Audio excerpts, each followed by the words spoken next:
জরুরি সফরে ওয়াশিংটনে পৌঁছেছেন ইসরায়েলি গোয়েন্দা সংস্থার পরিচালক ডেভিড বার্নিয়া। সেখানে মোসাদ প্রধান হোয়াইট হাউসের বিশেষ দূত স্টিভ উইটকফের সাথে বৈঠক করবেন। উইটকফ বর্তমানে ইরান ও যুক্তরাষ্ট্রের সঙ্গে মধ্যস্থতাকারী হিসাবে কাজ করছেন।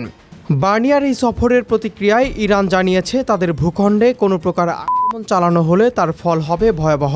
ইরানে সরকার বিরোধী বিক্ষোভ দমনে ওই পদক্ষেপের পর ট্রাম্প প্রশাসন যখন তেহরানের ওপর সরাসরি সামরিক অভিযানের প্রস্তুতি নিচ্ছে, ঠিক তখনই এই সফরের মাধ্যমে ইসরায়েল ও যুক্তরাষ্ট্র তাদের পরবর্তী কৌশল নির্ধারণ করছে।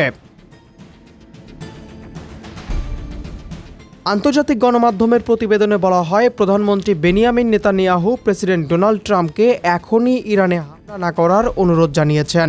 নেতানিয়াহুর আশঙ্কা, মার্কিন হামলার পর ইরান যদি পাল্টা ইসরায়েলে আক্রমণ চালায়, তবে তা মোকাবেলায় ইসরায়েলি প্রতিরক্ষা বাহিনীর আরও কয়েকদিন প্রস্তুতির প্রয়োজন। তবে ইসরায়েলি কর্মকর্তাদের বরাত দিয়ে অ্যাক্সিওস বলছে, তেল আবিবের বিরোধিতা সত্ত্বেও আগামী কয়েকদিনের মধ্যে ইরানে হামলা চালাতে পারে ওয়াশিংটন।